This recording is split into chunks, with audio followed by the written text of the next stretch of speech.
योग जो है वो भारत का सबसे बड़ा योगदान है पूरे विश्व के लिए। India's biggest contribution to the world is yoga. अब ये पढ़ते ही मेरे मन में सबसे पहला सवाल ये आ रहा था कि ठीक है, योग दिवस है, लोग थोड़ा भावनाओं में बहकर बड़ी बड़ी बात कर रहे हैं, पर मैं आपसे पूछना चाहता हूँ, क्या सच में ऐसा है? नहीं, ऐसा नहीं है।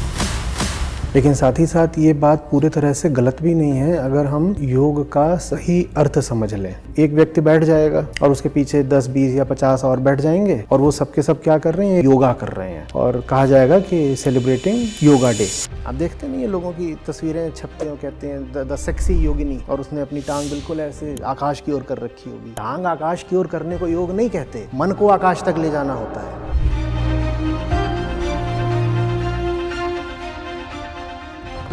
आचार्य जी नमस्ते। आज योग दिवस है, तो देश दुनिया की जितने भी समाचार हैं हर जगह पर योग को लेकर ही चर्चा हो रही है। तो मैं काफ़ी चीज़ें पढ़ रहा था, तो वहाँ पर एक चीज़ मुझे बार बार पढ़ने को मिल रही थी, जहाँ पे लोग कह रहे थे कि योग जो है वो भारत का सबसे बड़ा योगदान है पूरे विश्व के लिए। India's biggest contribution to the world is yoga. अब ये पढ़ते ही मेरे मन में सबसे पहला सवाल ये आ रहा था कि ठीक है, योग दिवस है, लोग थोड़ा भावनाओं में बहकर बड़ी बड़ी बात कर रहे हैं, पर मैं आपसे पूछना चाहता हूँ, क्या सच में ऐसा है? नहीं, ऐसा नहीं है। योग विश्व को भारत का न सबसे बड़ा योगदान है, न सबसे बड़ा निर्यात है। लेकिन साथ ही साथ ये बात पूरी तरह से गलत भी नहीं है अगर हम योग का सही अर्थ समझ लें। जब मैं कह रहा हूँ कि जो भारत का सबसे बड़ा योगदान है विश्व को, योग नहीं है, तो मैं उस योग की बात कर रहा हूँ जिसे आजकल योग माना जाता है और जिसके लिए योग दिवस कल मनाया जाएगा। कल योग दिवस किस योग के उत्सव में, उपलक्ष्य में मनाया जाएगा? आप पाएंगे कि लोग शारीरिक मुद्राओं में अपनी तस्वीरें डाल रहे हैं। गुरु लोग और बड़े बड़े पदाधिकारी, राष्ट्रपति, प्रधानमंत्री लोग भारत में भी दुनिया भर से योग दिवस को अपना समर्थन दर्शा रहे हैं। किस तरह से? कि बैठ गए हैं पालथी मारकर, कोई आसन, कोई मुद्रा।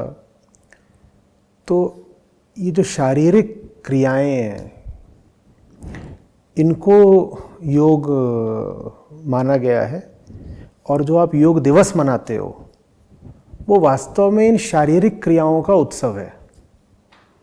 आप इन शारीरिक क्रियाओं को महिमामंडित करने के लिए, गौरवान्वित करने के लिए योग दिवस मनाते हो, ठीक है ना? बिल्कुल ज़मीनी बात। वो बात इसी से प्रमाणित हो जाती है कि योग दिवस पर आप यही तो करते हो कि एक व्यक्ति बैठ जाएगा और उसके पीछे 10, 20 या 50 और बैठ जाएंगे और वो सबके सब क्या कर रहे हैं? एक योगा मैट है, उस योगा मैट पे योगा कर रहे हैं, ठीक है? और कहा जाएगा कि सेलिब्रेटिंग योगा डे। तो अगर ये योगा है तो योग भारत का न तो बड़ा योगदान है और न बड़ा निर्यात।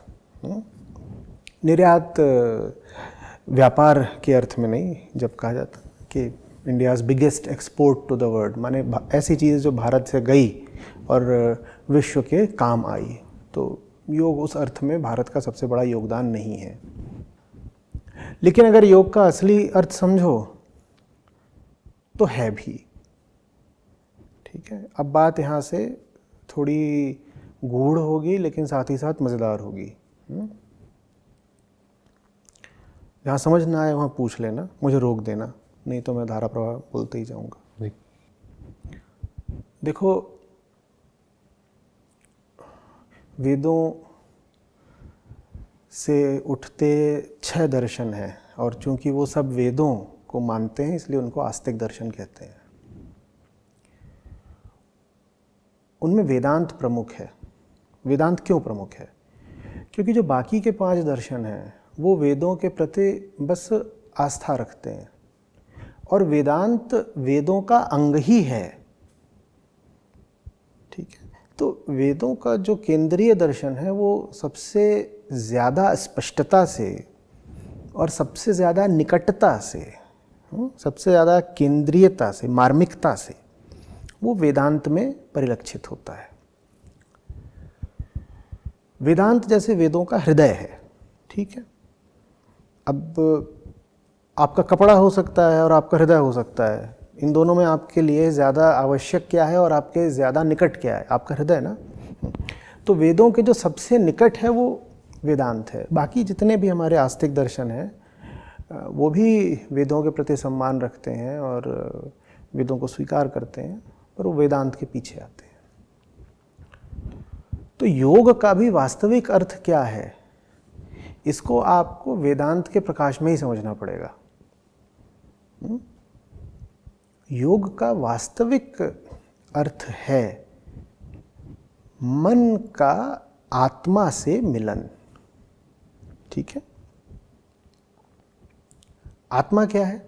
मन की शुद्धतम अवस्था को आत्मा कहते हैं, और उसी शुद्धतम अवस्था को उच्चतम भी माना गया है। जो उच्चतम है वो तुम्हारे भीतर है। तुम्हारा ही मन यदि साफ हो जाए तो उससे ऊंची कोई चीज़ हो नहीं सकती। तो पूछ रहे थे ना, भारत का सबसे बड़ा योगदान क्या है विश्व को? वो आत्मा है, वो आत्मा है। और चूंकि आत्मा भारत का सबसे बड़ा योगदान है विश्व को, इसीलिए मन का आत्मा से मिलन, जिसको योग कहते हैं, और जब वो मिलन जब नहीं हो पाता तो उसी को फिर वियोग कहते हैं। तो मन का आत्मा से मिलन भी फिर बहुत बड़ी बात हो गया, इसीलिए योग भी बड़ी बात हो गया। पर योग बड़ी बात इसलिए हो गया क्योंकि सर्वप्रथम आत्मा बड़ी चीज है। आत्मा बड़ी नहीं, सबसे बड़ी है, सर्वोच्च है। समझ में आ रही बात? तो भारत से विश्व को क्या मिला? बहुत कुछ मिला होगा, लेकिन जो एक केंद्रीय चीज मिली है उसको कहते हैं आत्मा। आत्मा, आत्मा क्यों बहुत बड़ी चीज है जो भारत से दुनिया को मिली है? क्योंकि बहुत विचार के बाहर की बात है, दिमाग में ना आने वाली बात है। भारत ने, वेदांत ने कह दिया आत्मा ही सत्य है और सबसे ऊपर की चीज है। और जो सबसे ऊपर की चीज है वो तुम्हारे भीतर है, उसको पाने के लिए तुम्हें कहीं भागने की जरूरत नहीं। जो सबसे बड़ी ताकत है वो तुम्हारे मन की अपनी सफाई है, मन की शुचिता का ही नाम आत्मा है। चेतना जब इतनी निर्मल हो जाए कि वो सब गुण दोषों के अतीत चली जाए, उसको आत्मा कहते हैं। तो आपको इस दुनिया को बहुत महत्व देने की जरूरत ही नहीं है, क्योंकि जो ऊंची से ऊंची चीज हो सकती है वो तो आपके मन के ही भीतर है। ये बात अगर भारत ने न बताई होती तो किसी को खुद ख्याल में आनी ही नहीं थी। ये बात ऐसी है कि अगर आपको कोई बताने वाला ना हो तो आप 10,000 साल में भी स्वयं नहीं सोच पाएंगे। क्यों नहीं सोच पाएंगे? क्योंकि आपका ये जो पूरा तंत्र है, ये जो पूरा अपैरेटस है, वो बाहर की ओर देखने के लिए रचित है। देखिए, हर इंसान चाहता है कि वो कोई ऊंची चीज़ खोजे दुनिया में। हर इंसान प्यासा ही पैदा होता है, इच्छाएं होती हैं, तमाम तरह कामनाएं होती हैं, और हम उनको बाहर खोज रहे होते हैं। बाहर ही इच्छाओं कामनाओं को खोजने की प्रक्रिया में हम बाहर एक ईश्वर का भी निर्माण कर देते हैं। हम कहते हैं जैसे बाहर सब आप बड़ी बड़ी चीज़ें हैं, वैसे ही एक बहुत बड़ी चीज़ ईश्वर है जो हमसे बाहर है।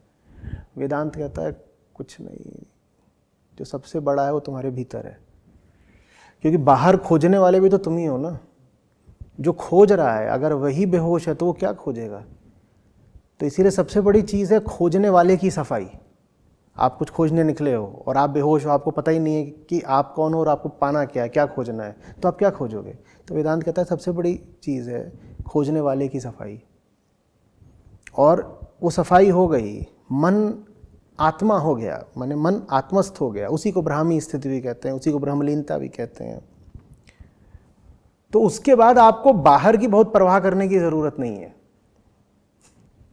बाहर की बहुत परवाह करने की ज़रूरत नहीं है। न तो दुनियादारी की, दुनिया के नियमों की, दुनिया के डर की, और न ही बाहर अपने तमाम जो कल्पित तरीके के गॉड या गॉड्स या डेमी गॉड्स या देवी देवता बैठा दिए हैं, इनकी किसी की परवाह करने की ज़रूरत नहीं है। इसीलिए आत्मा के प्रकाश में आस्तिकता शब्द का एक विशेष अर्थ हो जाता है। अंग्रेजी में थीज्म या बिलीफ का जो अर्थ होता है वो आस्तिक से बहुत भिन्न है। आस्तिक का अर्थ होता है वो जो वेद में आस्था रखता हो, वो नहीं जो किसी प्रकार के गॉड में आस्था रखता हो। ना ना ना, हम जानते नहीं है तो हम क्या देते हैं जो भगवान को मानता है वो आस्तिक है। बिल्कुल गलत बात, आस्तिक का ये अर्थ है ही नहीं। आस्तिक का अर्थ होता है जो वेद को मानता है, और हमने कहा वेदों का हृदय क्या है? वेदांत। तो जो वेदांत को समझ गया सिर्फ वो आस्तिक है, बाकी सब नास्तिक हैं। आप बैठ करके जिसको आप योग कहते हो उसकी एक के बाद एक मुद्रा साधे रहिए, टांग उठाइए, हाथ ऐसे करिए, नाक ऐसे करिए, उससे आप ये तो छोड़ दीजिए कि योगारूढ़ हो जाएंगे, उससे आप आस्तिक तक नहीं हो पाएंगे। और ये सब जो आप करते हैं, जिसको आप योग बोलते हैं, हाथ खींचना, टांग खींचना, सांस खींचना, इसके निश्चित रूप से फ़ायदे हैं, मैं उससे बिल्कुल इनकार नहीं कर रहा, निश्चित रूप से फ़ायदे हैं। फ़ायदे सब शारीरिक हैं। तो एक शारीरिक गतिविधि के तौर पर, व्यायाम के तौर पर, एक्सरसाइज के तौर पर बहुत अच्छी चीज़ है वो, लेकिन उसका कोई आध्यात्मिक लाभ नहीं है, उसका कोई आध्यात्मिक पक्ष ही नहीं है। समझ में आ रही बात? जो उसका आध्यात्मिक पक्ष हो सकता है वो और पीछे छूट जाता है जब आप योग को यही समझ लेते हो कि हाथ पांव खींचना इत्यादि। आत्मा अध्यात्म के केंद्र में है, और योग भी बहुत ऊंची और बहुत सुंदर बात हो जाता है जब योग की परिभाषा आत्मा के संदर्भ में दी जाती है। सिर्फ तब योग को अगर आप परिभाषित करेंगे शरीर के संदर्भ में तो योग बड़ी क्षुद्र चीज हो जाएगा। बहुत छोटा कर दिया आपने योग को, क्योंकि योग को आपने क्या बना दिया कि शरीर स्वस्थ है और ये है वो है, बहुत छोटा कर दिया योग को, ये क्या है। और उसी योग की परिभाषा जब आप आत्मा के संदर्भ में देंगे, मन को साफ करना है, मन को आत्मा तक लेके जाना है, आत्मा भी छोड़िए, मन को सफाई तक लेके जाना है, मन को मन की दासता से, गुलामी से मुक्त कराना है, जब ये आपने योग की परिभाषा कर दी तब योग बहुत बड़ी बात हो जाती है। तब योग आत्मा जितनी ऊंची चीज हो जाती है। पर आत्मा के अभाव में योग का कोई अर्थ नहीं। अगर आपका योग ऐसा है जिसमें आत्मा के लिए कोई स्थान ही नहीं, तो व्यर्थ है ये सब योग दिवस जो आप मना रहे हो आज, एकदम व्यर्थ है। अगर आपके योग में आत्मा के लिए ना कोई स्थान ना सम्मान, तो बिल्कुल व्यर्थ है योग दिवस। लेकिन उसी योग की अगर आप सही परिभाषा कर लो कि योग माने मन, मन, इस मन को गौर से देखना है और इसके सब बंधनों को काटना है, तो फिर योग बहुत ऊंची चीज हो जाती है। योग को ऊंचाई मिलती है आत्मा से। योग को ऊंचाई मिलती है आत्मा से। क्यों? क्योंकि आत्मा ही तो सबसे ऊंची है। तो बाकी किसी को भी ऊंचाई मिलेगी तो आत्मा से ही मिलेगी। जो सबसे ऊंचा है उसी के सानिध्य संपर्क में आके तो तुम भी ऊंचे होगे ना। तो कौन सी चीज कितनी ऊंची है जिंदगी में भी, वो अगर नापना हो तो एक ही मानदंड है, वो चीज आत्मा के संदर्भ में कहां बैठती है। कोई व्यक्ति तुम्हें आत्मा की तरफ ले जाता है तो वो व्यक्ति बहुत ऊंचा है। तुम पैसा खर्च करना चाहते हो, वो पैसा खर्च करके अगर तुम आत्मा के निकट आ सकते हो तो ये ऊंचा खर्च हो गया, बढ़िया खर्च हो गया, उच्च श्रेणी का खर्च हो गया। ये तुम कहीं कोई यात्रा कर रहे हो या तुम कुछ पढ़ने जा रहे हो, तुम जो कुछ भी करने जा रहे हो, तुम किसी से बातचीत ही करने जा रहे हो, वो सब कुछ करके अगर तुम आत्मा के निकट आते हो तो तुम्हारे कर्म में उच्चता है। किसी भी चीज़ की उच्चता, चाहे वो कोई संबंध हो, चाहे कोई कर्म हो, विचार हो, भाव हो, निर्णय हो, उसकी उच्चता प्रमाणित ही सिर्फ एक बात से होती है ये जो कुछ भी है इससे क्या मैं आत्मा की तरफ बढ़ रहा हूँ? तो योग बहुत अच्छा है अगर आपको आत्मा की तरफ बढ़ा रहा है। योग बहुत भ्रष्ट है अगर वो आपको और ज़्यादा शारीरिक बनाए दे रहा है।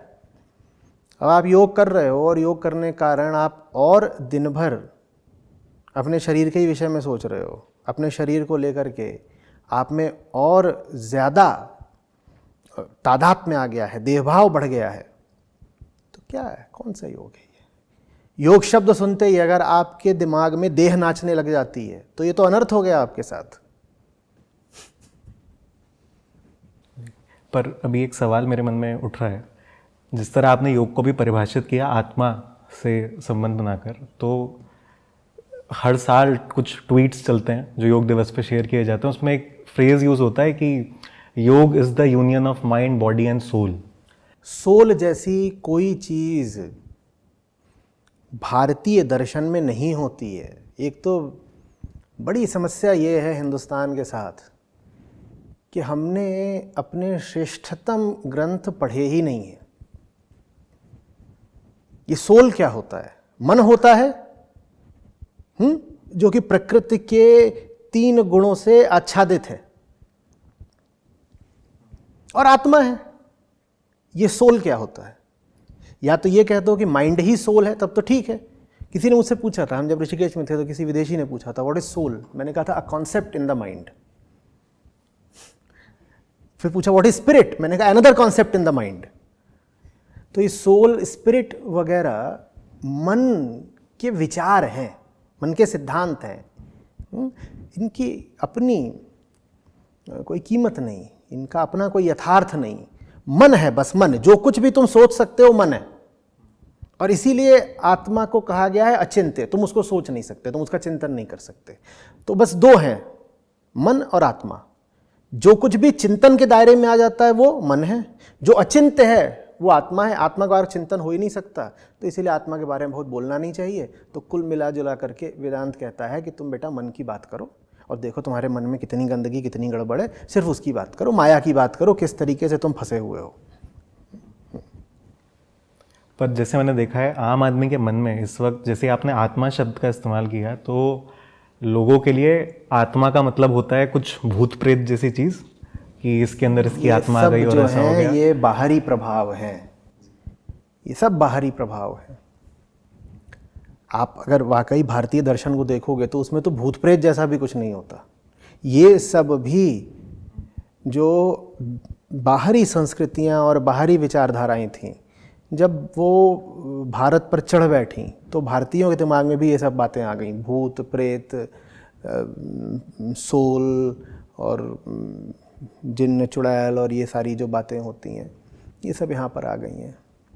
उसी में देखिए, वेदांत में आपको इन सब बातों का कोई उल्लेख नहीं मिलेगा, ठीक है।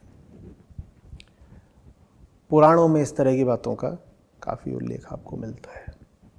पुराण बहुत बाद में रचे गए, बहुत बाद में रचे गए। पुराणों में और वेदों में 1000 वर्ष से भी ज़्यादा का अंतराल है। आत्मा का अर्थ भूत कैसे हो गया, बड़े ये रहस्य की बात है। आत्मा का अर्थ है आपकी सच्चाई, जो आप हैं।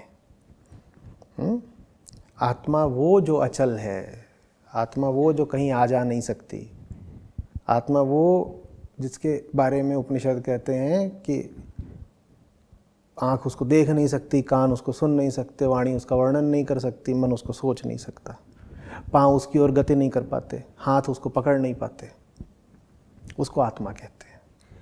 आपकी पूरी हस्ती से बाहर की कोई बात, आपकी पूरी मुक्ति का नाम है आत्मा। जहाँ आप में आप जैसा कुछ न बचे, आपसे पूरे बाहर की कोई बात, उसको आत्मा कहते हैं।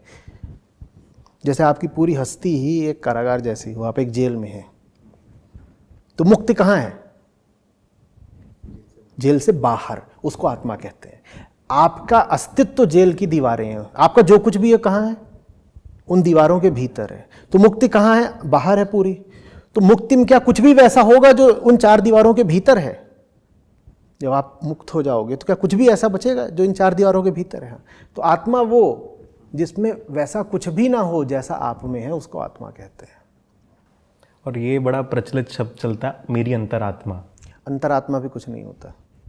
जैसे सोल, स्पिरिट, रूह कुछ नहीं होता, वैसे अंतरात्मा भी कुछ नहीं होता। मन है तो मन को हजार तरीके के नाम ले लो, मन तो मायावी है, मन के बहुतक रंग हैं, छिन छिन बदले सोए। तो मन को ही तुम एक नाम ये देना शुरू कर देते हो, मेरी अंतरात्मा या मेरा हृदय, मेरे जिगर की आवाज़, जो भी बोल लो। ये सब खुद को धोखा देने वाली बातें। सिर्फ मन है, भावनाएं मन है, विचार मन है, सिद्धांत मन है, उहापोह मन है, किंग कर्तव्य विमूढ़ता मन है, अशांति मन है, अनिर्णय मन है, निर्णय वो भी मन है। कुछ चढ़ रहा है मन है, कुछ गिर रहा है मन है, कुछ याद आ गया मन है, कुछ भूल गया वो भी मन है, कुछ यहाँ है मन है, कुछ वहाँ है मन है, पीछे मन है, आगे मन है। मन के अतिरिक्त कहीं कुछ और नहीं है। तो तुम जितनी भी बातें बोलोगे ये है तो वो होता है, अंतरात्मा होती है। और 50 तरह की आत्माएं बना लो, वो सब मन है। आपने भी जिस तरह मन को वर्णित किया, ये देखने में एक बंदर की छवि दे रहा था। और आपने जिस तरह आत्मा को वर्णित किया, वो आपने कुछ ऐसा बताया जिसकी बात नहीं की जा सकती, जो अचल है और बिल्कुल अलग है। और फिर जब मैं योग की बात करता हूँ तो आपने कहा कि मन का आत्मा में लय हो जाना ये योग है। तो अब ठीक है, योग दिवस का जो भी प्रारूप आज लोग मना रहे हैं वो अपनी एक तरफ है, पर ये जो वास्तविक योग है, अगर लोग इसको समझ पाएँ तो और सरल भाषा में या और ऐसी चीज़ जो याद रख सकें वो क्या होगी? देखो उदित, असल में वास्तविक योग के रास्ते में सबसे बड़ी बाधा प्रचलित योग है। अगर आपने ये हाथ पांव वाली कसरत को ही योग मान लिया तो असली योग की ओर आप जाओगे ही क्यों? आपको तो ये लग जाएगा कि मैं कर तो रहा हूँ योगा। आप सुबह सुबह अपनी योगा मैट बांधोगे, जा करके ये खींच रहे हो, वो खींच रहे हो, कुछ कर दिया आपने, और उससे लाभ भी हो जाते हैं, वज़न कम हो जाता है, कुछ शारीरिक बीमारियां हैं वो दूर हो जाती हैं, थोड़ी देर के लिए ये भी लगने लगता है कि मन शांत हो गया। उसके लाभ तो होते ही हैं। आपने उसी चीज़ को अगर असली योग मान लिया तो फिर आप जो वास्तव में असली है उसकी ओर जाओगे ही क्यों? तो जो खरा योग है, असली योग है, उसके रास्ते में बाधा बन जाते हैं ये योग दिवस जैसे आयोजन। क्योंकि कल करोड़ों लोगों के मन में ये धारणा और गहरे बैठा दी जाएगी कि इस शारीरिक व्यायाम को ही तो योग कहते हैं। तो असली योग का क्या हुआ? वो और पीछे छूट गया। अब उस पर और कोई नहीं ध्यान देगा। तो कहने को तो ये योग दिवस है, लेकिन वास्तव में इस जैसे दिवसों के माध्यम से योग को क्षति ही होती है।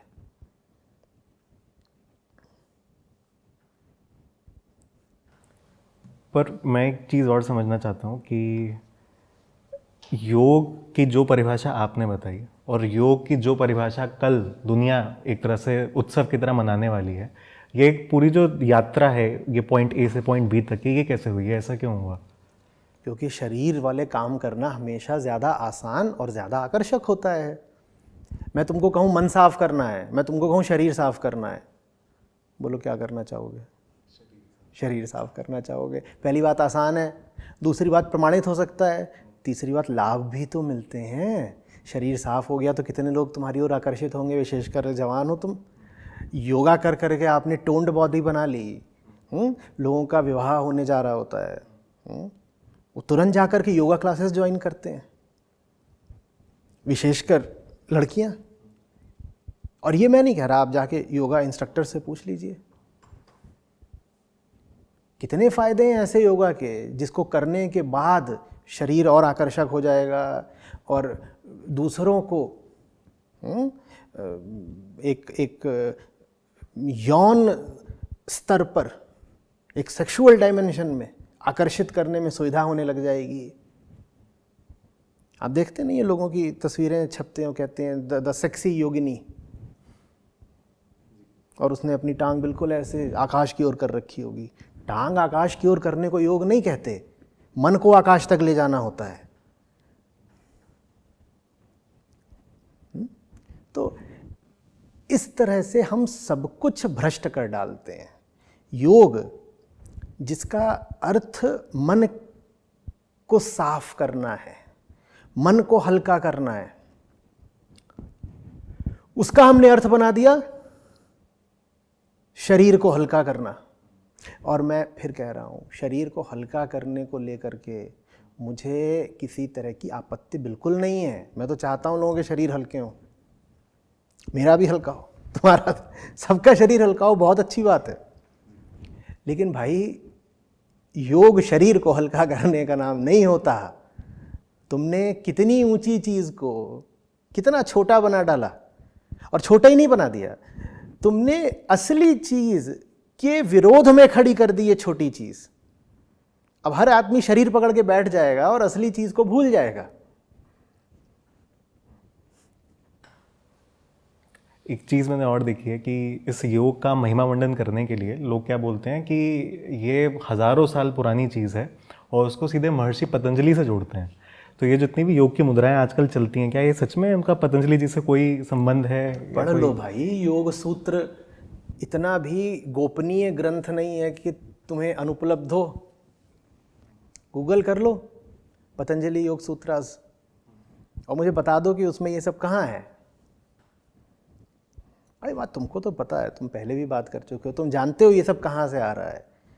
ये जो हठ योग का पूरा कार्यक्रम है, ये तो बहुत बहुत हालिया है, मुश्किल से 500-600 साल पुराना है। इसको पतंजलि से कहाँ जोड़ के बैठा दिया तुमने। महर्षि पतंजलि जो कह गए हैं वो तो लोगों ने पढ़ा ही नहीं है, तो लोगों को लगता है यही सब योग है। अभी मैं कह दूं कि यम नियम ही बता दो, पालन करना दूर की बात है।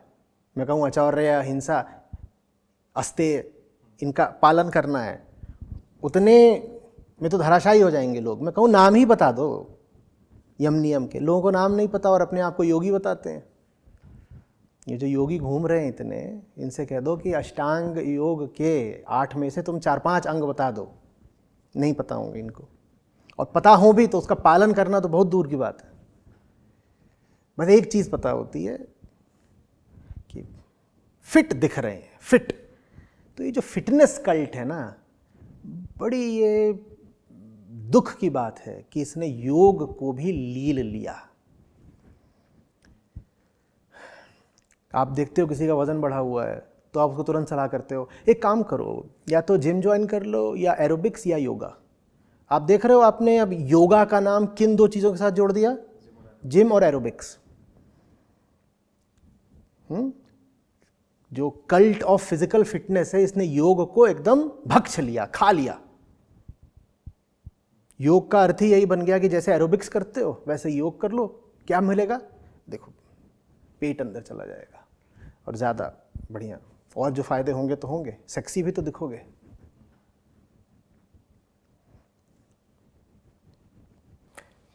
मैंने इसी विषय में थोड़ा और पढ़ने की कोशिश करी, समझने की कोशिश करी, तो मुझे पता चला कि जो पतंजलि जी का योग सूत्र है, उससे भी पहले योग के बारे में भगवत गीता में पढ़ने को मिलता है।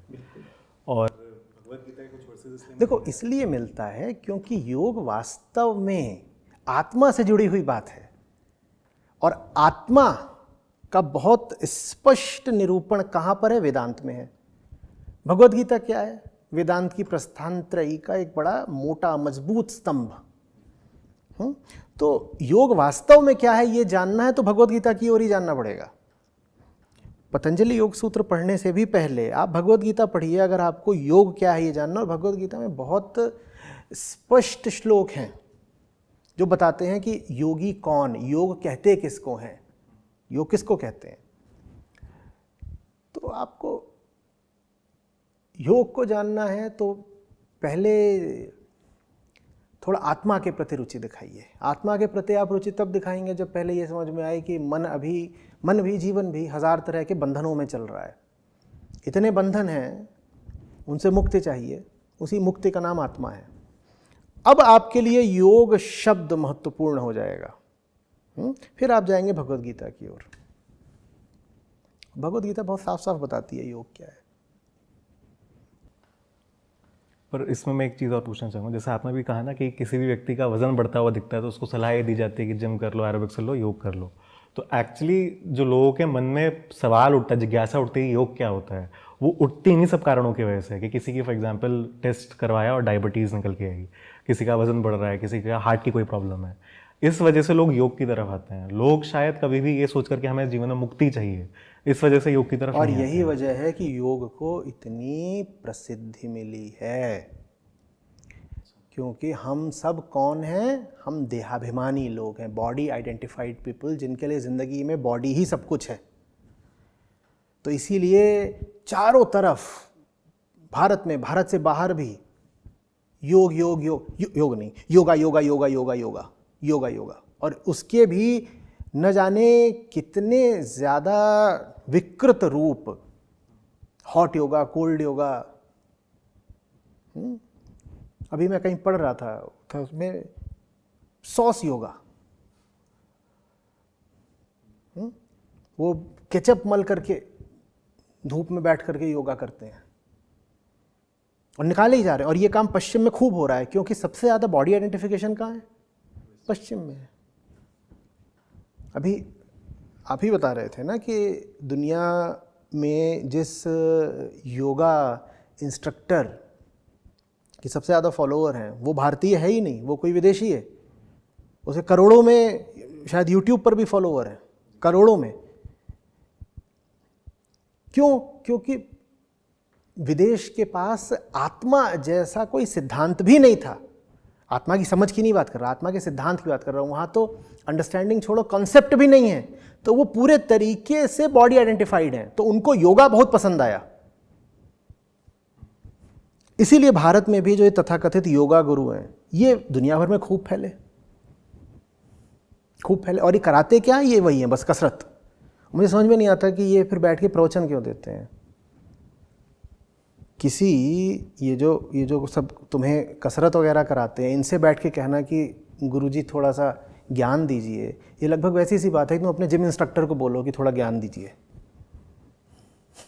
तुम अपने जिम इंस्ट्रक्टर को बोलो, गुरुदेव महाराज, महागुरु, वहाँ ऊंची कुर्सी पर बैठ जाइए और ज्ञान दीजिए, तो तुम कहोगे क्या फिजूल बात है, जिम इंस्ट्रक्टर से ज्ञान लिया जाता है।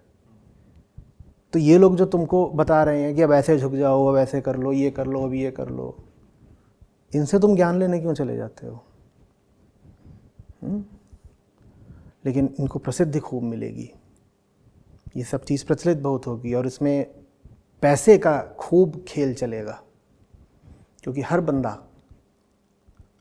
मरा जा रहा है एक अच्छे शरीर के लिए। और उस बात में कोई बुराई भी नहीं है, शरीर अच्छा होना चाहिए, लेकिन शरीर अपनी जगह है, मन अपनी जगह है।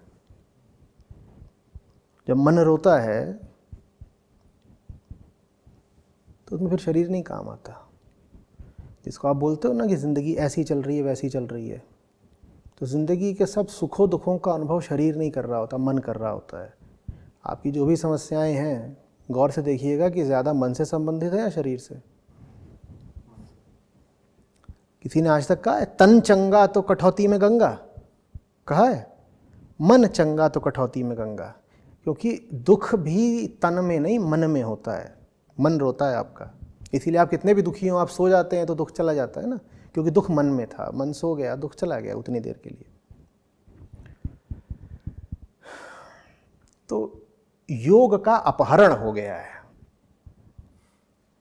योग जो है किडनैप कर लिया गया है। जैसे कोहिनूर गया भारत से, वैसे ही योग को भी पश्चिम ने हर लिया।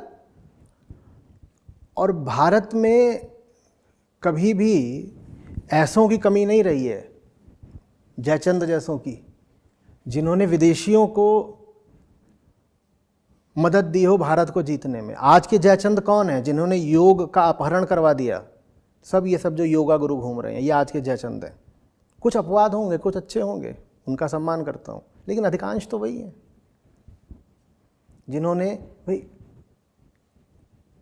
एक आंख है जो योग को पूरे तरीके से शारीरिक दृष्टि से देखना चाहती है।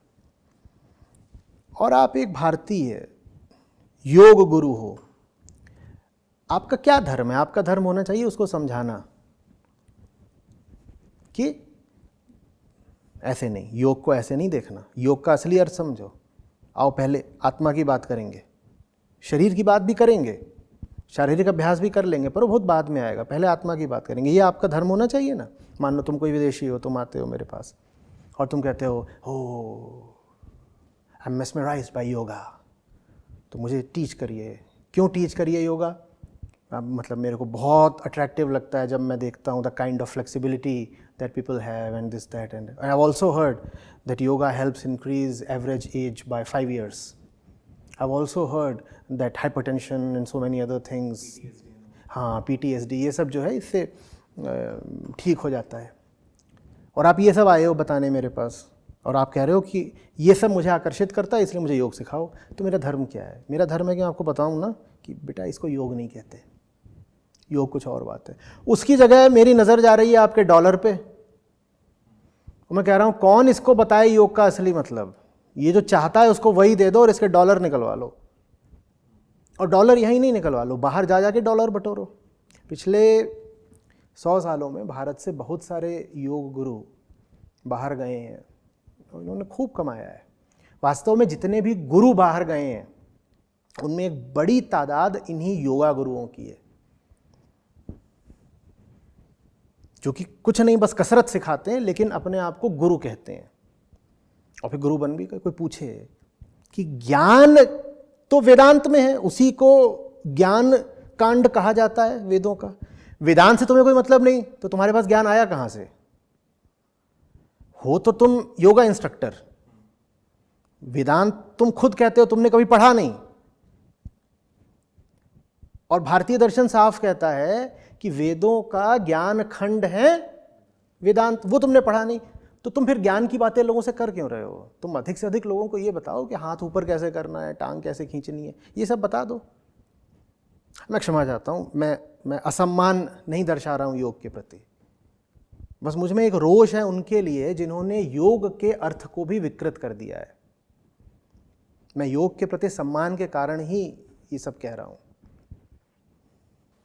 आपकी बात को सुनकर मुझे अब एक चीज़ स्टेटमेंट बड़ी याद आ रही है कि लोग आजकल ये कहने लग गए हैं कि देखिए योग का किसी धर्म वगैरह से कोई संबंध नहीं है, और योग तो एक ऐसी चीज़ है जो ईसाई भी कर सकता है और ये भी कर सकता है और वो भी कर सकता है। कर तो कोई कुछ भी सकता है, मैं भी जाकर गिरजाघर में खड़ा हो सकता हूँ, लेकिन उससे मैं ईसाई थोड़ी हो जाऊँगा। कर तो कोई कुछ भी सकता है। ये कौन सी बात है कि जो हठ योग की मुद्राएं हैं वो कोई भी कर सकता है, इसलिए योग का संबंध किसी भी धर्म से या पंथ से नहीं है। वेदों के 6 आस्तिक दर्शनों में से एक है योग, हम दोहरा के कह रहे हैं। तो योग का सीधा सीधा संबंध वेदों से है। वेदों की संतति है योग, वेदों से ही सीधे सीधे प्रवाहित हो रहा है योग। तो जबरदस्ती योग को सेकुलराइज करने की कोशिश मत करो। तुम तो ऐसे कह रहे हो, तुम नहीं मतलब जो भी लोग कहते हैं तो ऐसे कह रहे हैं जैसे कि योग अच्छी चीज़ है लेकिन वेद तो गंदी घटिया चीज़ है। तो योग को स्वीकार करने के लिए उसका वेदों से जो रिश्ता है उसको काटना ज़रूरी है। कोई चीज़ उठाई ज़मीन से उसको धूल झाड़ दी। भाई वो धूल नहीं है, योग के केंद्र में वेद बैठे हुए हैं। तुम योग से वेदों को हटा कैसे दोगे? और वेद भी जब मैं कहूं तो मेरा आशय हमेशा वेदांत होगा, कर्मकांड से कोई लेना देना नहीं हमको। कर्मकांड से तो योग को भी कोई लेना देना नहीं है। भगवत गीता का पूरा जोर ही है निष्काम कर्म पर, और कर्म कांड होता है हमेशा सकाम कर्म कांड। वहां है निष्काम कर्म और कर्म कांड का मतलब होता है सकाम कर्म। तो जब मैं वेद कहूं तो मेरा आशय है निष्काम कर्म, माने जो वेदांत का दर्शन है। पर कहीं ना कहीं जो ये पूरी चाल थी ये तो सफल सी हो ही गई है ना, क्योंकि उन्होंने जैसे ही योग को योगा बनाया, इसको इंटरनेशनल बना दिया है। तो जैसे ही मैं आपको जिनके बारे में बता रहा था कि दुनिया के जो सबसे बड़ी योगा इंस्ट्रक्टर हैं वो इंडियन नहीं है, वो एक फॉरेनर हैं, और उनके सबसे ज़्यादा फॉलोअर्स हैं, वो दुनिया को बता रही हैं योग क्या है। अब जो योग उन्होंने समझा है उसका तो ना वेदों से कोई मतलब है, ना उसका भगवत गीता से कोई मतलब है, वो प्योरली फिजिकल एक्सरसाइज है। तो एक तरह से इन्होंने एक्चुअली योग को ही अपहरण करके ले गए हैं और अब वही चीज़ प्रचलन में आ गई है। नहीं, आप जो फिजिकल एक्सरसाइज बता रहे हो आप बताओ, अच्छी बात है, उसको योग नाम मत दो बस। उसका और सही नाम क्या होगा फिर? एक्सरसाइज कुछ भी और नाम दे दो, इतनी सारी तो चलती, हम्बा टुम्बा बुबुम्बा, कुछ भी नाम दे दो, जुम्बा, ये सब चलते हैं ना नाम। तो वैसे ही कोई अजुम्बा, कोई अजूब सी चीज़ तुमने निकाल ली है, और हो सकता है उससे कुछ फ़ायदे होते भी हों, क्यों नहीं होते होंगे। आप जिम जाइए, वहाँ पे जो आपका इंस्ट्रक्टर होता है वो इतना ही कह देता है आपको 100 बार उछलो, उसके फ़ायदे तो होते ही हैं। वो योग थोड़ी हो गया, लेकिन योग नहीं हो गया लेकिन फ़ायदेमंद फिर भी है। तो कौन कह रहा है कि आप अपना काम बंद कर दीजिए, उससे अगर लोगों को कुछ फ़ायदा हो रहा है तो आप करते रहिए, बस उसको योग का नाम मत दीजिए, क्योंकि वो योग नहीं है। पर एक चीज़, अब मैं इसको ज़रा बिल्कुल अलग तरह से देखना चाहता हूँ। एक तो बात हुई कि जो लोग अपने शारीरिक फ़ायदे के लिए योग की तरफ जाते हैं, एक दूसरा भी होता है जो लोग एक्चुअली कुछ तथाकथित आध्यात्मिक फ़ायदों के लिए योग की तरफ आना चाहते हैं। तो उसमें मैंने देखा है कि लोगों के मन में जो एक छवि बनी हुई है, कुछ ऐसी बनी हुई है कि जो व्यक्ति आध्यात्मिक होगा उसके चेहरे पे एक तेज होगा और उसका शरीर, एक जो है योगी का शरीर, अगर आपके मन में कोई छवि बनाए तो वो कभी भी वैसी नहीं बनेगी कि तोन निकली हुई है, या हमेशा एक आएगी कि सुडोल शरीर होगा, या फिर चेहरा गोरा होगा और होगा व्यक्ति 60 का पर देखने में 30 का लगता होगा। तो आध्यात्मिक छवि भी जो बनाई गई है वो कुछ बनाई ऐसी ही गई है जो योग से बहुत मेल खाती है। देखो, सुडौल शरीर बहुत अच्छी बात है, कोई दिक्कत नहीं है, लेकिन दुनिया में एक से एक अपराधी पड़े हुए हैं और मूर्ख भरे हुए हैं, एक से एक घिनौना काम करने वाले भरे हुए हैं, जिनके बहुत सुडौल शरीर है। मैं नहीं कह रहा हूँ सब अपराधियों के सुडौल शरीर होते हैं, लेकिन अगर तुम किसी जेल में जाओगे तो 10 में से 8 अपराधियों को पाओगे उनके बड़े सुडौल शरीर है। जेलों की इतनी ऊंची दीवारें क्यों रखनी पड़ती हैं? मोटा आदमी तो कूद के भागेगा नहीं वहाँ से, वहाँ बड़े सुडौल शरीर वाले बैठे हैं, वही सब हत्या और बलात्कार और चोरी और भ्रष्टाचार करके आए हैं तो इसलिए जेल में बंद है, उन्हीं के लिए इतना पहरा बैठाना पड़ता है, वो बड़े सुडौल शरीर वाले हैं। सुडौल शरीर अपनी जगह अच्छी बात है, कौन कह रहा है कि भद्दा शरीर हो, कौन कह रहा है कि रोगी शरीर हो, अच्छी बात है सुडौल शरीर, लेकिन सुडौल शरीर रखने भर से क्या होगा? सुडौल शरीर रखोगे तो दुनिया भर के तुम उल्टे पुल्टे कांड कर सकते हो, लेकिन अगर मन सुडौल है तो फिर जीवन धन्य हो गया। मन पहले तन बाद में, तन पहले आ गया तो अब जीवन नर्क हो गया।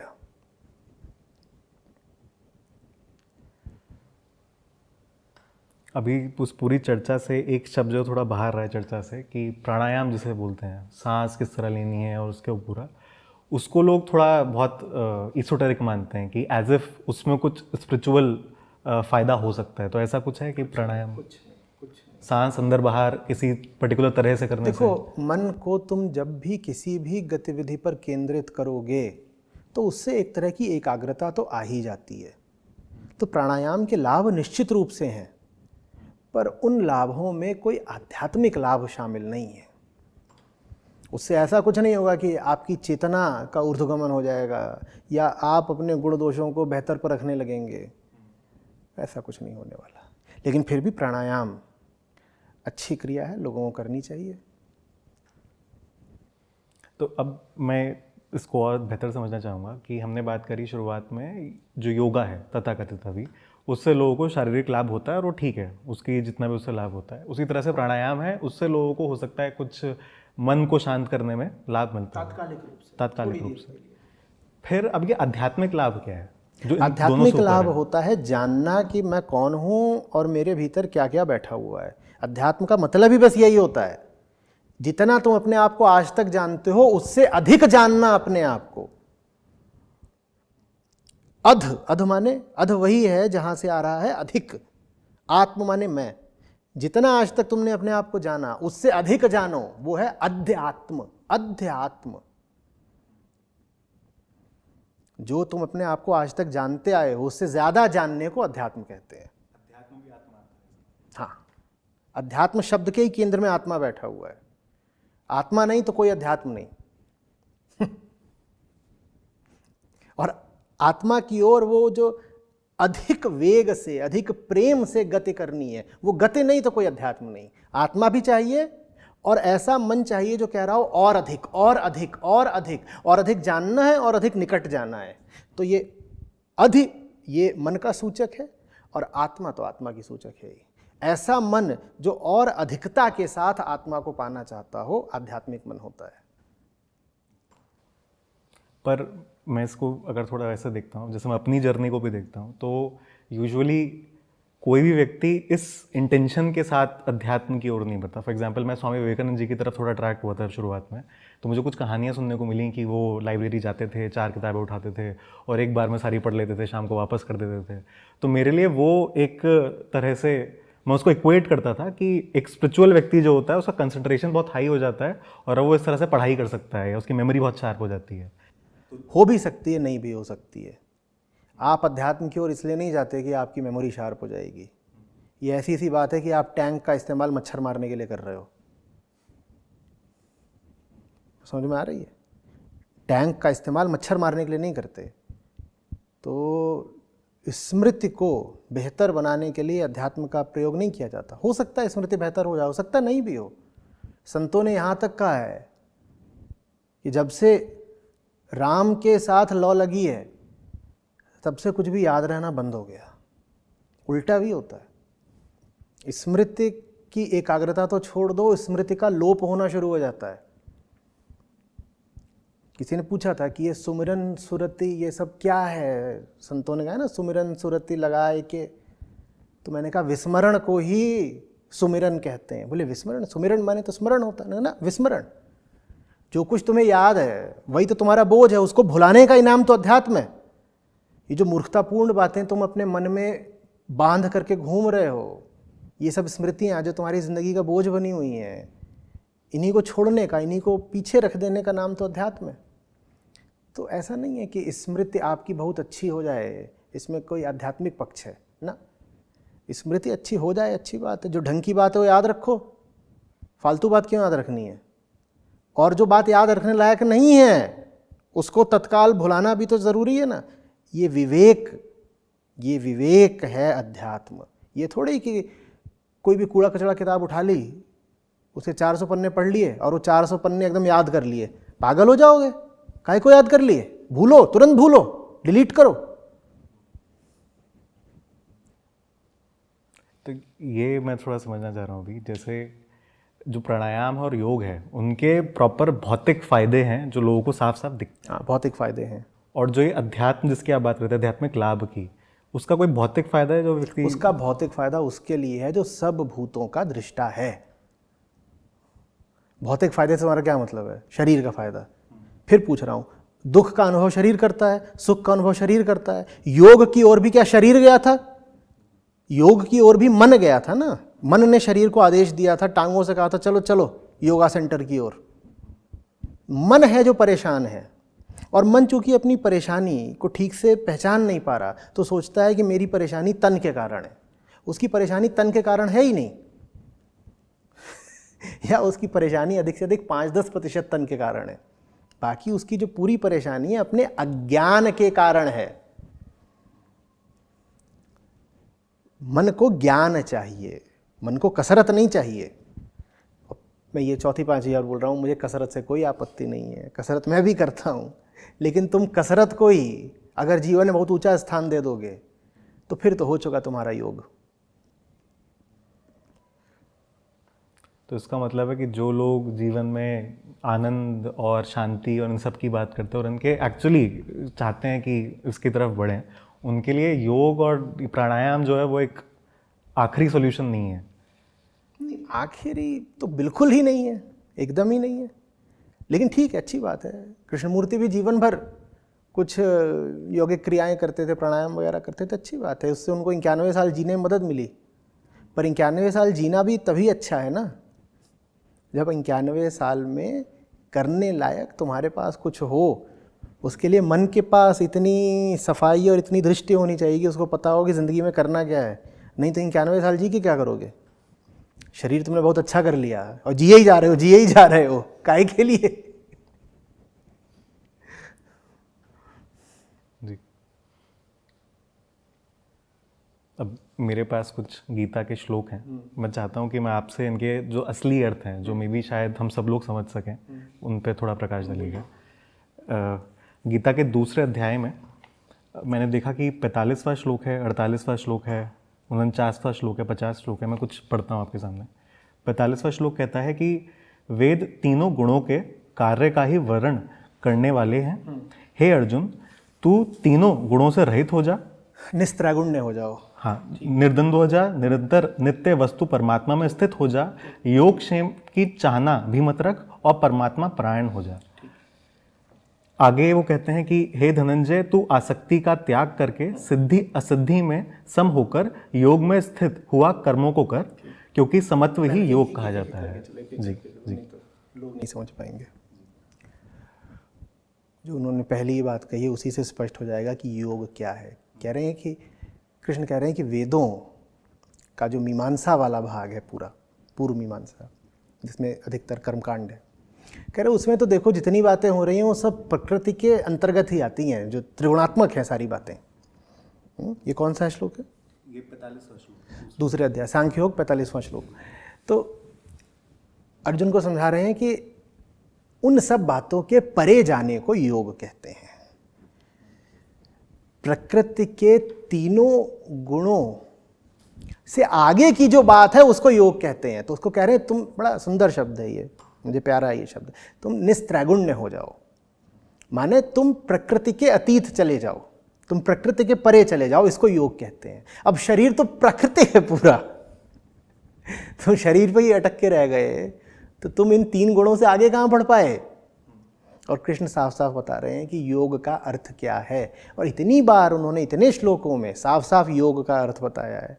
बड़े हैरत की बात है कि जो अपने आप को योगी बोलते हैं उन्होंने भी इसको कभी पढ़ा नहीं।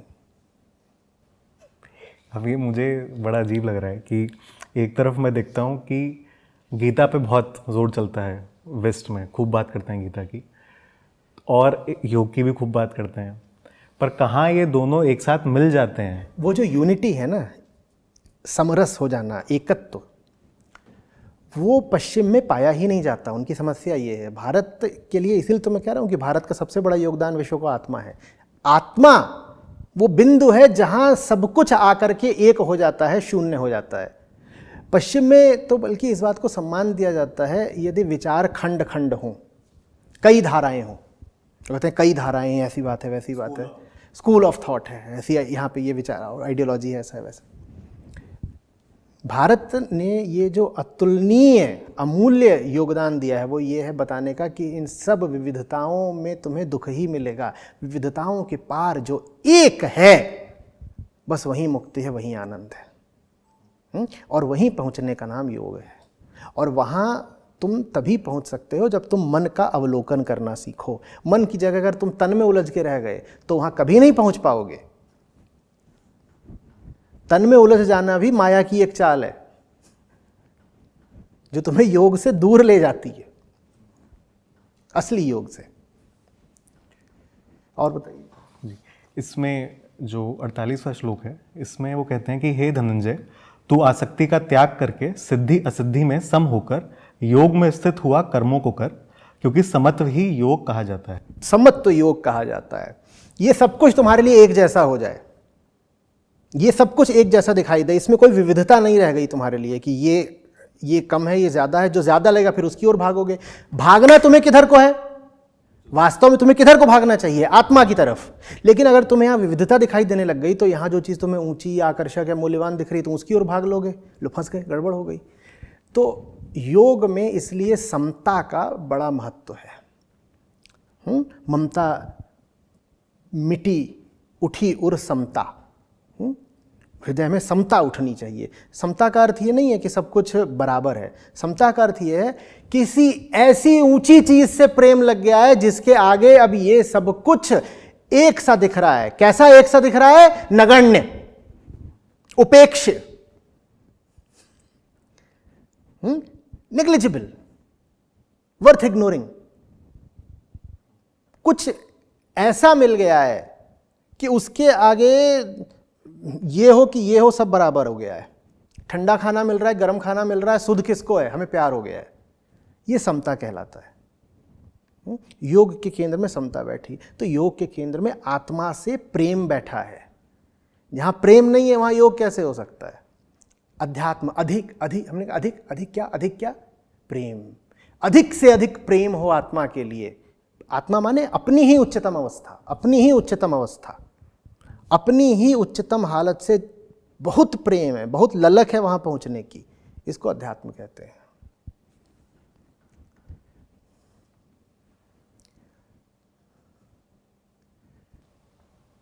मैं एक श्लोक और पढ़ना चाहूँगा इसमें से। जिस काल में शास्त्रीय मतभेदों से विचलित हुई तेरी बुद्धि निश्चल हो जाएगी और परमात्मा। नहीं, वहाँ शास्त्रीय नहीं है, वहाँ पे श्रुति शब्द होगा, देखना। हाँ, श्रुति श्रुति। वो उसका आमतौर पे जब ये करते हैं अनुवाद तो छुपा देते हैं बात को। कृष्ण कौन सा श्लोक है? संख्या ये 53वां श्लोक है, 53। दूसरे अध्याय का ना, सांख्य योग 53वां श्लोक। वहाँ भी अर्जुन को यही कह रहे हैं कि जितने भी सकाम श्लोक हैं वेदों के, श्रुति के, उनको सुन करके तुम विक्षिप्त हो गए हो। आप जब सकाम बोल रहे हैं, सकाम का मतलब? सकाम का मतलब होता है कि मैं किसी देवता को कुछ आहुति दूंगा, यज्ञ वगैरह करूंगा तो उससे मुझे कुछ लाभ हो जाएगा। पूरा जो कर्मकांड है वो सकाम होता है। सकाम मतलब जिससे कामना की पूर्ति होती हो, कि ऐसा करो तो ऐसा मिल जाएगा। तुम जाकर किसी मंदिर में फलानी चीज़ चढ़ा दो तो उससे तुम्हें धन धान्य की प्राप्ति हो जाएगी। ये सब सकाम कर्म है। और कृष्ण, हाँ, और कृष्ण का जो पूरा दर्शन है वो है निष्कामता का। तो वही यहाँ पे समझा रहे हैं कि ये जो तुमने सब वेदों में कर्मकांड पढ़ लिया है ना अर्जुन, इसी से तुम्हारी बुद्धि खराब हो गई है, विक्षिप्त हो गए हो तुम। और इन सब से हट करके जब तुम निष्कामता में आ जाओगे तब तुम योगी कहलाओगे। निष्कामता क्या मतलब होता है? निष्कामता का मतलब होता है हमें मतलब ही नहीं बहुत दुनियादारी से। जिस एक चीज़ से मतलब है उसको हमने पकड़ लिया है। हीरा पायो गांठ गठियायो। हीरा मिल गया है, गांठ में बांध लिया है, बाकी चीज़ें हमारे लिए बहुत पीछे की हो गई हैं। ये निष्कामता होती है। निष्कामता के केंद्र में प्रेम बैठा हुआ है। हम सोचते हैं निष्कामता के अर्थ में त्याग है। त्याग तो अपने आप हो जाता है अगर होना होता है। प्रेम, प्रेम साधना पड़ता है, प्रेम।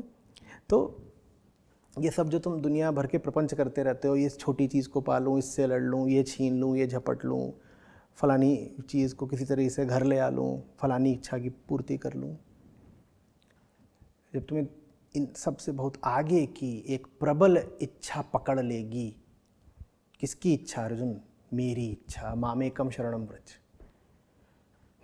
जब तुम इतने गहरे प्रेम में पड़ जाओगे जो एक के सिवा किसी दूसरे से संतुष्ट नहीं, तब योगी हो जाओगे। ये योग है।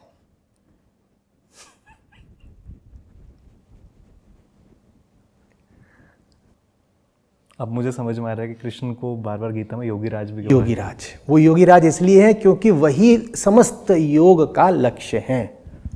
कृष्ण व्यक्ति नहीं, कृष्ण का व्यक्तित्व नहीं। कृष्ण माने कृष्ण का मर्म। वही मर्म ब्रह्म और आत्मा कहलाता है वेदांत में। और इसीलिए गीता का वेदांत में इतना प्रमुख स्थान है, क्योंकि आत्मा और ब्रह्म जो वेदांत के प्रतिपाद्य विषय हैं वो कृष्ण के रूप में गीता में साकार हो आए हैं। तो गीता में जब आप कृष्ण शब्द पढ़ें तो उसको आपको आत्मा और ब्रह्म ही पढ़ना होगा। बस ये है कि आत्मा बोलती नहीं, कृष्ण बोल रहे हैं। इसीलिए गीता इतनी ज़्यादा फिर सशक्त होकर के उभरी है। उपनिषदों से कहीं ज़्यादा रसीली है गीता। रस और माधुर्य गीता में ज़्यादा अधिकता में उपनिषदों की अपेक्षा, क्योंकि उपनिषद आत्मा को सिद्धांत के रूप में बताते हैं और गीता में आत्मा सजीव साकार होकर के, सगुण होकर के सामने खड़ी हो जाती है। तो इसलिए बात एकदम नई हो जाती है, अनूठी हो जाती है।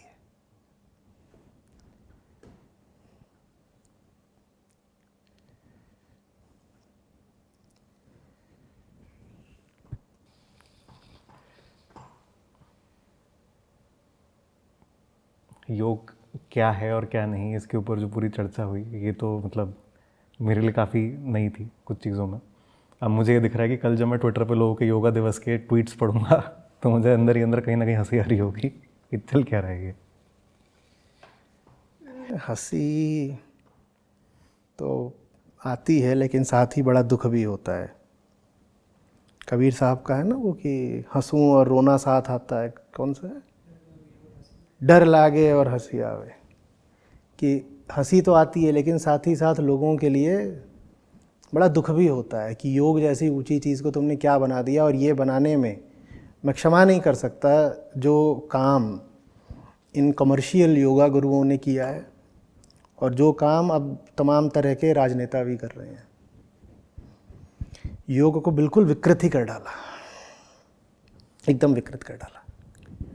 मैंने पिछले योग दिवस पर भी पूछा था, मैंने कहा था धुरंधरों, महानुभावों, इतना बता दो कि अगर योग का इतना संबंध इस व्यायाम से है, कसरत से है और शारीरिक स्वास्थ्य और बल से है, तो वहाँ जितने लोग खड़े हुए थे हजारों कुरुक्षेत्र में, उनमें सबसे मजबूत तो अर्जुन ही रहे होंगे।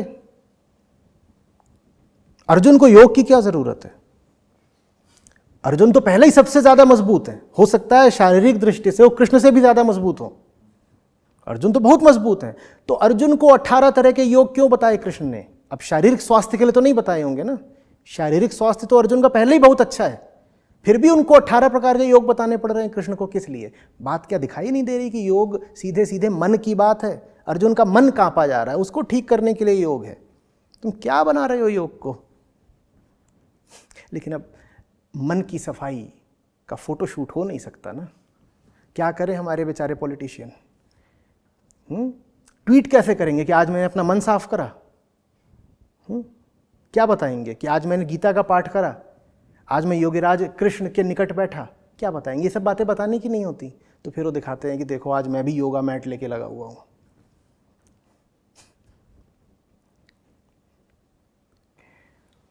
हुआ पूरा ये है कि योग के प्रपंच में जितनी गीता नहीं बिकती होंगी उससे ज़्यादा योगा मैट बिक रहे हैं दुनिया में।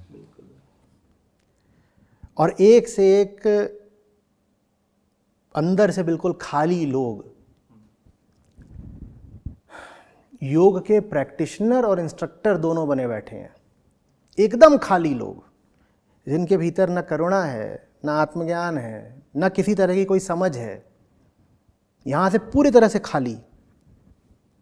और वो कहते हैं साहब हम तो 10 साल से योग कर रहे हैं। कोई अपने आप को योग गुरु, कोई योगी, कोई योगारूढ़, कोई कुछ बोल रहा है। और बहुत गर्व भी है लोगों को। कोई बोलेगा मैं 10 साल से सीख रहा हूँ, मैं 15 साल से कर रहा हूँ, मैं इतने लोगों को करा रहा हूँ। यहाँ से बिल्कुल खाली।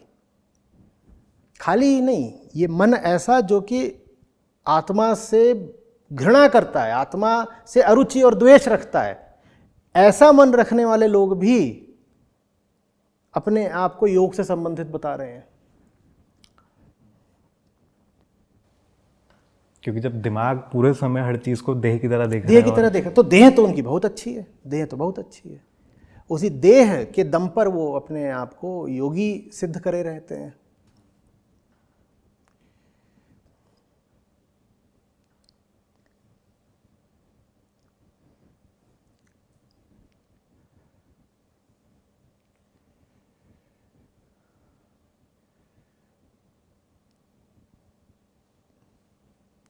लेकिन उदित इसमें एक चीज़ और है, अच्छी देह माने क्या? यदि जीवन का लक्ष्य है मुक्ति, चेतना को ऊंचे से ऊंचे ले जाना, तो अच्छी देह की परिभाषा भी तो उसी परिप्रेक्ष्य में करनी होगी ना। हमने कहा था कि कोई भी चीज़ कितनी सही है, कितनी गलत, कितनी ऊंची, कितनी नीची, इसका निर्णय आत्मा को ही केंद्र में रखकर किया जा सकता है। तो अच्छी देह माने क्या? एक ऐसी देह है जिसको बनाने के लिए आप रोज़ 4 घंटे लगाते हो, 2 घंटे भी लगाते हो। 2 घंटे लाने के बाद दिन भर आप यही सोचते रहते हो कि इस पर अब मैं किस तरह के कपड़े पहन लूँ कि और ज़्यादा आकर्षक लगूँ, इत्यादि इत्यादि। ये अच्छी देह है? ये देह तो नर्क है आपका।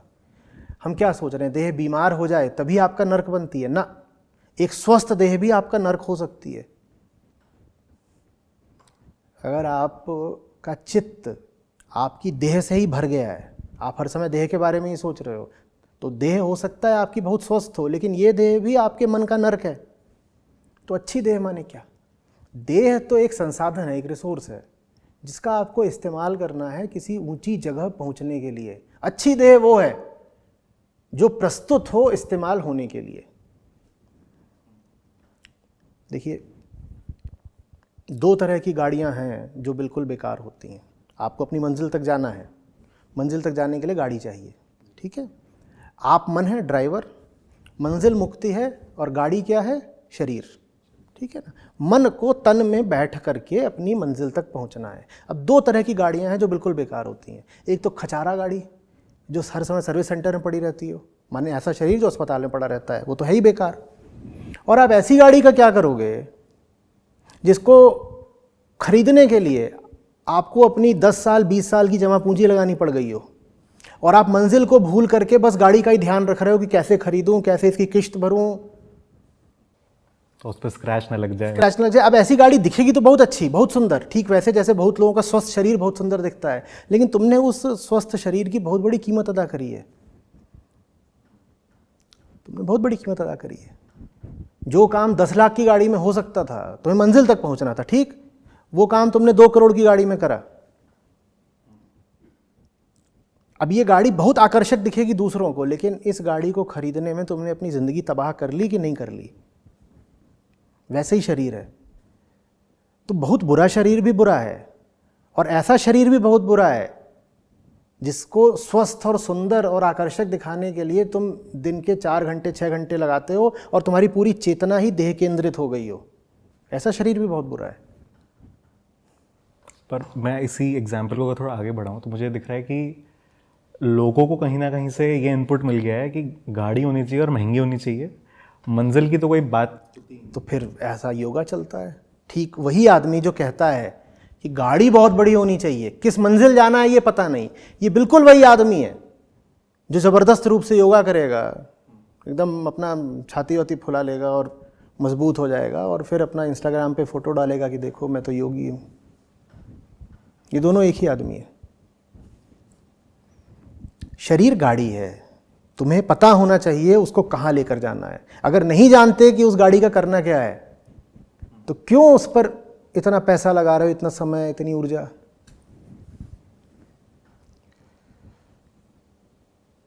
मैं इसी एग्जाम्पल को थोड़ा अगर और खींचूं तो बेसिकली बात यह है कि वो जो अध्यात्म की हम जो बात कर रहे थे, वो जो मंजिल है वो चुनना, वो अध्यात्म सिखाता है, और बीच में हो सकता है गाड़ी को थोड़ी बहुत सर्विसिंग की ज़रूरत पड़े, तो वहाँ हठयोग की उपयोगिता है। बिल्कुल है, बिल्कुल हठयोग की बिल्कुल उपयोगिता है।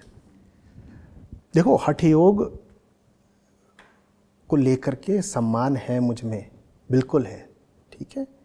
आप ये सब जब हठ यौगिक मुद्राएं करते हो, आसन करते हो, आप भले ही उसको व्यायाम बोल लो, लेकिन लाभ तो उसका होता ही है। बात यह है कि छोटा लाभ कहीं बड़ा नुकसान तो नहीं कर रहा। मैं लोगों का ध्यान इस ओर खींचना चाहता हूँ कि कहीं सर्विसिंग में इतना समय लगा दिया कि मंजिल को ही भूल गए। तुम गाड़ी की सर्विसिंग करा रहे हो, मंजिल को भूल गए। और इतना ही नहीं, सर्विसिंग करा के तुम खुश बहुत हो कि मंजिल मिल गई, जैसे सर्विसिंग ही मंजिल हो।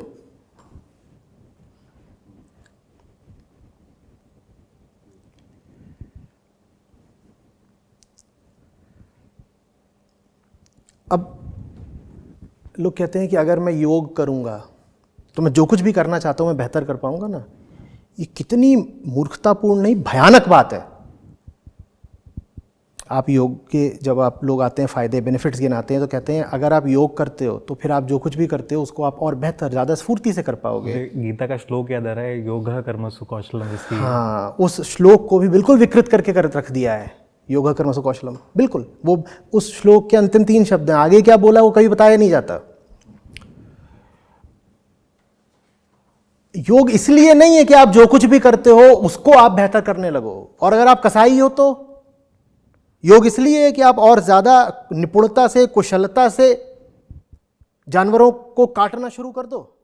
भाई, अगर योग में कुशलता को ही, अगर कर्म में कुशलता को ही योग कहते हैं, तो एक कसाई का तो यही कर्म है कि वो काट रहा है, तो वो और कुशलता से काटेगा तो योगी कहलाएगा क्या? योग इसलिए नहीं होता कि आप जो भी काम धंधा कर रहे हो आप उसमें और निपुण और दक्ष हो जाओगे ना। योग इसलिए होता है कि आप जान पाओ कि करने लायक क्या है। जब योग आएगा आपके जीवन में, असली योग, तो आप वो सारे काम कर ही नहीं पाओगे जो आज करते हो। आपको नौकरी बदलनी पड़ जाएगी, आपको व्यापार अपना बदलना पड़ जाएगा, आपको अपना पूरा जीवन बदलना पड़ जाएगा, आपको इंसान ही एक नया बनना पड़ेगा। असली योग खतरनाक है, इसीलिए लोग नकली योग के साथ सुविधा से बैठे हुए हैं। नकली योग में ये सब हो जाता है कि आप हो सकता है बहुत एक भ्रष्ट कहीं पे कर्मचारी हो, घूस के बिना आपका काम ही नहीं चलता। तो आपको देखो, अगर मैं योगा करता हूँ तो मैं और ज़्यादा तबीयत के साथ घूस खा पाऊँगा। मैं कालाबाजारी करता हूँ, मैं कुछ भी करता हूँ, मैं कोई घटिया काम करता हूँ जीवन में, और वो घटिया काम करने में मुझे क्या हो जाता था, टेंशन। अब योगा करके मेरा टेंशन दूर हो जाता है, तो मैं उस घटिया काम को अब और ज़्यादा तेज़ी के साथ कर पाता हूँ। क्या ये है योग का उद्देश्य? योग आपके मन को पूरी तरह बदल देने के लिए। योग इसलिए नहीं है कि आप अपने पुराने रास्तों पर ही और तेज़ी से चल सको। योग इसलिए है कि आपका रास्ता ही बदल जाए, रास्ते पर चलने वाला ही बदल जाए, रास्ता तो बदलेगा ही बदलेगा।